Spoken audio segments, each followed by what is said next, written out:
Good morning प्यारे बच्चों। आओ क्लास 9 की वर्कशीट नंबर 65 को देखते हैं बच्चों, जो कि 9 दिसंबर 2020 के लिए है। हम नया चैप्टर शुरू कर रहे हैं आज, कार्य तथा ऊर्जा। और इसमें हम देखेंगे कि बल द्वारा किस तरह कार्य किया जाता है और उसका क्या है सूत्र। तो यहाँ दिया हुआ है कि हम कब कहते हैं कि एक बल द्वारा कार्य हुआ है। तो इसी को आज की वर्कशीट में हम समझेंगे कि कब बल द्वारा कार्य हुआ है और कब नहीं हुआ है। तो देखो यहाँ दिया हुआ है, वैज्ञानिक रूप से कार्य की संकल्पना आम रूप से अलग होती है। यानी कि जब हम साइंस में पढ़ते हैं कि कब कार्य हुआ है, ये नॉर्मली जो हम समझते हैं कि जैसे कि मान लो हम बैठकर और पढ़ रहे हैं तो हम कहते हैं कि हमने बहुत ज़्यादा कार्य किया है, हम थक गए हैं, लेकिन वास्तव में वैज्ञानिक रूप से वहाँ पे कार्य नहीं हुआ है। तो किस तरीके से हम समझते हैं कि कब कार्य हुआ है और कब नहीं हुआ है, यही हम पढ़ेंगे यहाँ। तो दिया हुआ है, यदि एक बल के लगने पर किसी वस्तु की विरामावस्था अथवा गति की अवस्था में परिवर्तन आता है तो हम कहते हैं कि उस बल द्वारा कुछ कार्य हुआ है। यानी कि वैज्ञानिक रूप से अगर हम कहें तो अगर किसी वस्तु पर बल लग रहा है और वस्तु अपनी विरामावस्था यानी रुकी हुई अवस्था से, मान लो उसमें कुछ गति आ गई है, या अगर वो गतिशील अवस्था में है तो उसकी गति की अवस्था में कुछ परिवर्तन आ गया है, या तो गति तेज हो गई है या कम हो गई है, तब हम कहते हैं कि उस बल द्वारा कुछ कार्य हुआ है। ठीक है, यानी कि क्या क्या ज़रूरी है, कार्य होने के लिए क्या क्या ज़रूरी है, बल का होना ज़रूरी है, और साथ के साथ ज़रूरी है कि कुछ न कुछ विस्थापन हुआ हो, यानी कि वस्तु ने अपनी अवस्था बदली हो, गति की अवस्था या विरामावस्था से गति की अवस्था में कुछ न कुछ परिवर्तन हुआ हो, तभी हम कहते हैं क्या, कार्य हुआ है। इसीलिए पढ़ना, लिखना, सोचना, बातें करना वैज्ञानिक रूप से कार्य की श्रेणी में नहीं आते हैं।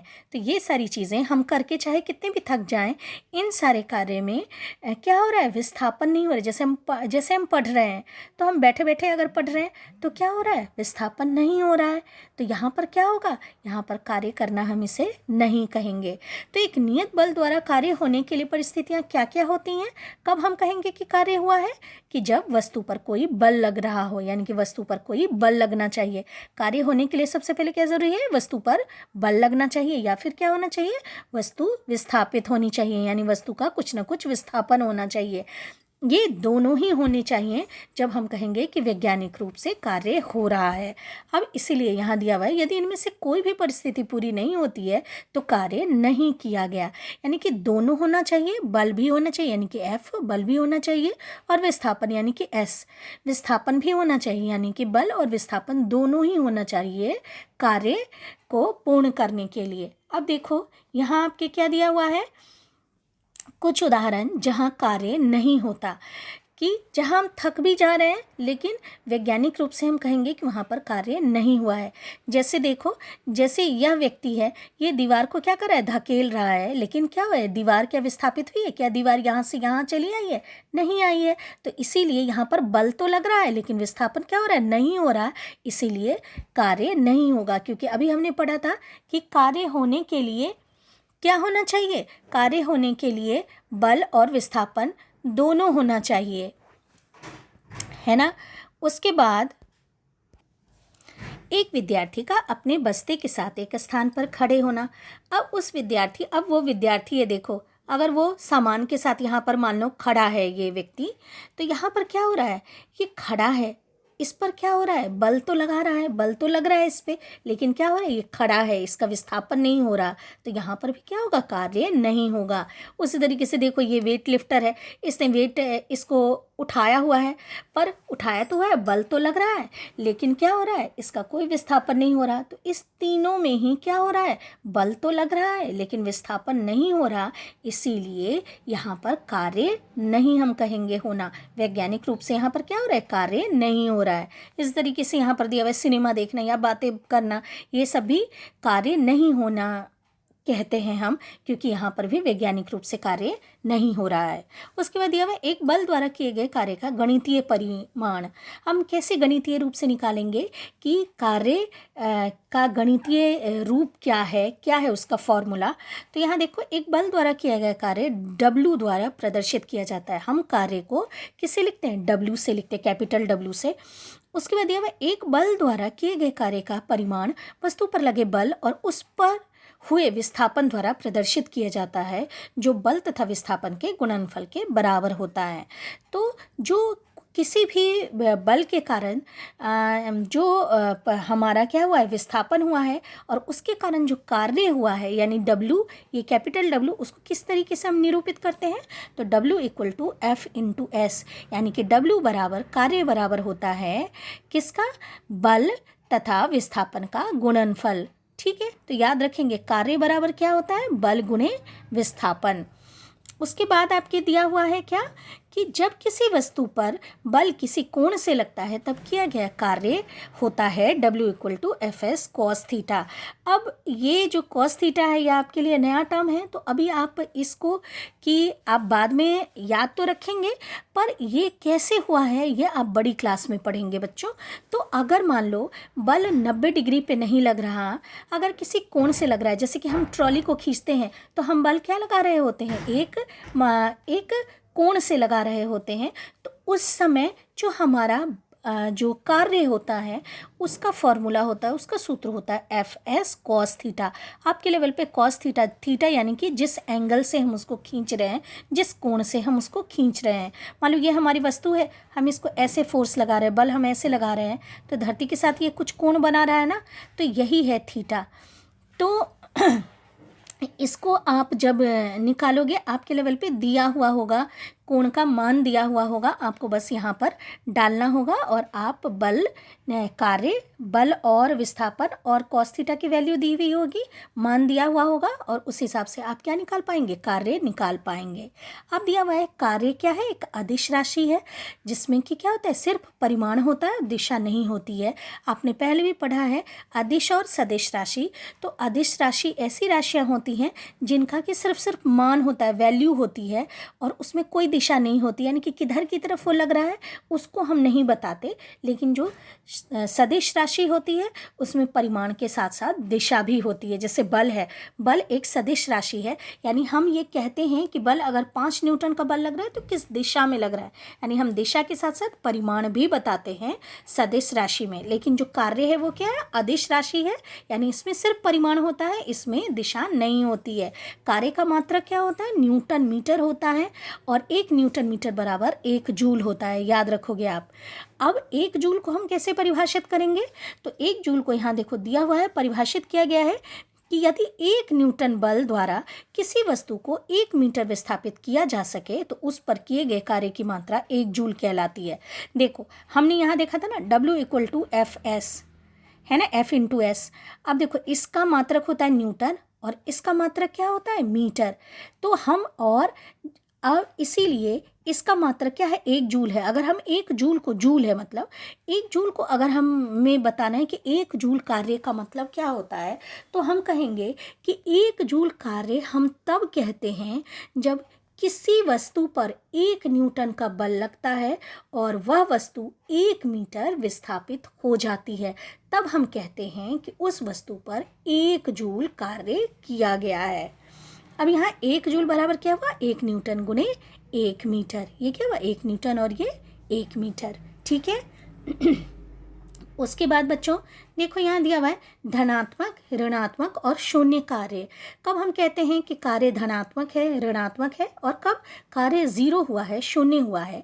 तो यहाँ दिया हुआ है कि यदि वस्तु पर लगने वाला बल तथा उसके विस्थापन की दिशा समान हो तो उस परिस्थिति में कार्य को धनात्मक कार्य कहा जाता है। अब ये ऐसा है कि मान लो कि कोई बच्चा है, वो अपने खिलौने को, मान लो ये कोई बच्चा है और वो अपने खिलौने को ऐसे क्या कर रहा है, खींच रहा है अपनी तरफ। ये खिलौना है, इसने रस्सी से खींच रहा है इसको, तो इधर की तरफ ये बल लग रहा है और इधर की तरफ ये क्या हो रहा है, खिलौना इधर की तरफ ही जा रहा है।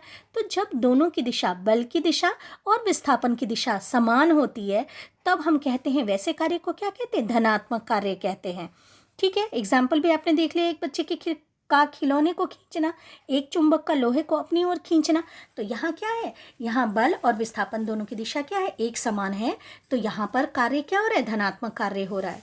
अब यहाँ दूसरा दिया हुआ है कि यदि वस्तु पर लगने वाला बल तथा उसके विस्थापन की दिशा एक दूसरे के विपरीत हो तो उस परिस्थिति में कार्य को ऋणात्मक कार्य कहा जाता है। अब जैसे कि एक चलती हुई कार है, तो कार में क्या हो रहा है, कार मान लो कि ये है हमारा कार, ऐसे कार इधर की तरफ चल रही है। जैसे ही ड्राइवर ने यहाँ पर क्या लगाया, ब्रेक लगाया, तो ब्रेक लगाने के बाद भी कुछ देर तक हमारी कार क्या रहती है, बल तो उसने किधर की तरफ लगा दिया है, उल्टी दिशा में बल लगा दिया है, ब्रेक लगा दिया है, लेकिन गाड़ी का विस्थापन थोड़ा सा क्या हो रहा है, इधर की तरफ हो रहा है, यानी कि आगे की तरफ हो रहा है। तो जब विस्थापन और बल दोनों की दिशा क्या होती है, अलग अलग होती है, विपरीत होती है, तो ऐसी दिशा में जो कार्य होता है उस कार्य को हम क्या कहते हैं, ऋणात्मक कार्य यानी माइनस कार्य हम कहते हैं। ठीक है, तो उसका उदाहरण भी आपके दे दिया हुआ है यहाँ पर कि एक चलती हुई कार में अगर हम ब्रेक लगाते हैं, या फिर अगर एक गोलकीपर है वो फुटबॉल को अगर रोकता है, तो इस तरीके के जो एग्जाम्पल हैं, उदाहरण हैं, वो किसको दर्शाते हैं, ऋणात्मक कार्य को दर्शाते हैं। उसके बाद आपके दिया हुआ है तीसरा कि हम कब कहते हैं कि कार्य शून्य हुआ है, ज़ीरो हुआ है, जबकि वस्तु पर बल द्वारा वस्तु की अवस्था में कोई परिवर्तन नहीं हुआ है। जैसे कि हमने ऊपर वाले एग्जाम्पल में देखा था बच्चों, ये सारे जो एग्जाम्पल थे आपके, ये सब क्या है, शून्य कार्य का एग्जाम्पल है, क्योंकि बल तो लग रहा है यहाँ पर यहाँ पर क्या हो रहा है, विस्थापन नहीं हो रहा है। और हमने जाना था कि कार्य के लिए क्या होना चाहिए, बल और विस्थापन दोनों होना चाहिए। तो यहाँ पर बल तो लग रहा है लेकिन विस्थापन नहीं हो रहा है, इसीलिए यहाँ पर शून्य कार्य है। एक और एग्जाम्पल आपके दिया हुआ है यहाँ पर कि जैसे कि बल तथा विस्थापन एक दूसरे के समकोण पर हो, यानी कि बल जो लग रहा है और विस्थापन वो दोनों अगर समकोण पे होते हैं, यानी दोनों के बीच अगर 90 डिग्री का कोण बन रहा होता है, तो हम कहते हैं कि क्या हो रहा है, वहाँ पर जो कार्य हो रहा है वो क्या हो रहा है, शून्य कार्य हो रहा है। जैसे कि ये देखो, हमारी पृथ्वी है, मान लो ये उपग्रह है, यहाँ पर एक उपग्रह है जो ऐसे चक्कर लगा रही है इसका, तो इधर की तरफ देखो क्या हो रहा है कि इधर की तरफ बल लग रहा है ना, और इसका विस्थापन किधर की तरफ हो रहा है, इधर की तरफ हो रहा है। अगर हम इस पॉइंट पे देखें, इस बिंदु पे देखें, तो यहाँ पर क्या है, इस दोनों के बीच 90 डिग्री का कोण बन रहा है, समकोण है। तो अगर ये बल है और ये विस्थापन है, अगर बल और विस्थापन दोनों के बीच अगर 90 डिग्री का कोण बनता है, दोनों एक दूसरे के समकोण होते हैं, तब हम कहते हैं क्या कि यहाँ पर कार्य है वो क्या है, शून्य है। और दूसरा एग्जाम्पल है कि अगर कूली ने अपने सिर पे बोझ लिया हुआ है और वो खड़ा है वहीं पर, तो वहाँ पर उसका विस्थापन नहीं हो रहा, बोझ के कारण बल तो लग रहा है लेकिन विस्थापन नहीं हो रहा, तो यहाँ पर भी हम क्या कहते हैं, शून्य कार्य हो रहा है। आओ देखते हैं यहाँ पर क्या दिया हुआ है, प्रश्न देखते हैं। परिभाषित कीजिए किया गया कार्य। तो किया गया कार्य को आप यहाँ से लिखेंगे बेटे कि एक बल द्वारा किए गए कार्य का परिमाण वस्तु पर लगे बल और उस पर हुए विस्थापन द्वारा प्रदर्शित किया जाता है, जो बल तथा विस्थापन के गुणनफल के बराबर होता है। ये हुआ। उसके बाद इसी में बी है, आपके बी पार्ट दिया हुआ है, 1 जूल कार्य।